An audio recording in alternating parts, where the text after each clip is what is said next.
I wanted to make a video addressing a common topic that I see a lot of people talk about, which is the act of combining Kambo and Ayahuasca within short proximity. And personally, it's something that concerns me as a practice. I know it's become a very common practice, and I know that there can be benefits. So, just disclaimer, I'm not saying that there's, no benefit to doing it at all, but I personally think that the risks outweigh the benefits, and therefore I don't condone the practice. And you might wonder why. Well, one, doing Kambo and Ayahuasca, both independently, can increase risks of electrolyte disturbances and cause something called hyponatremia, which is ultimately like an electrolyte deficiency, which can be very dangerous and potentially fatal. And both Kambo and Ayahuasca independently can disturb these electrolyte balances, but then you also combine the no-salt dieta that's very common before an Ayahuasca ceremony and the consumption of a large quantity of water with the Kambo. You're creating a recipe for potential disaster.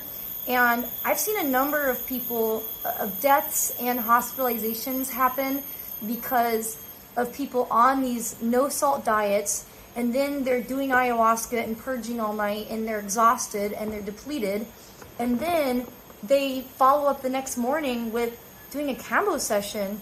And this just is like, it makes no sense to me. One, it feels like you're completely disrupting the work of the medicine that you just did by doing Kambo right after ayahuasca, but also it's incredibly depleting and I would say borderline abusive.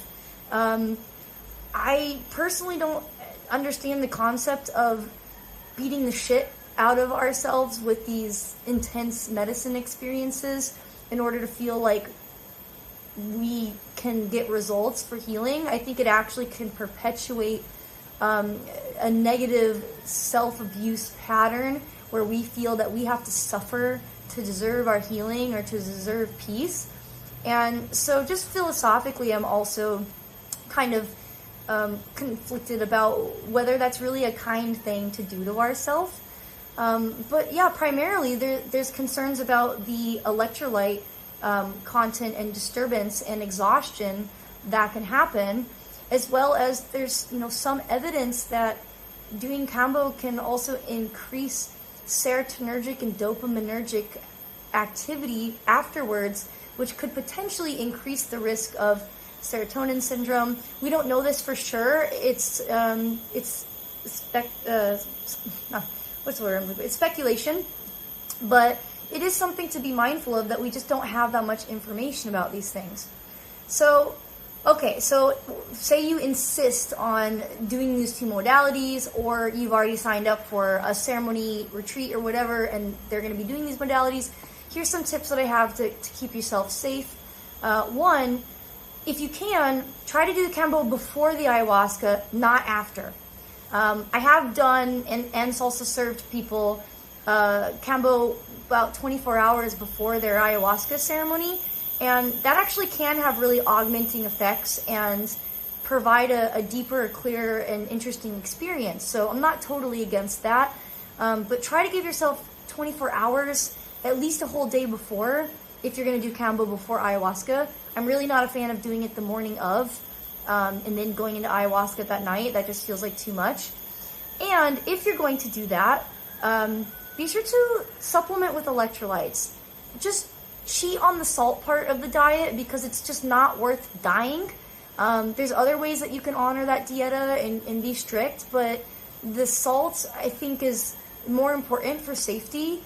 And so I would really encourage you to challenge the dogma of following the no salt aspect of the ayahuasca dieta, especially if you're going to consider putting Kambo into the mix.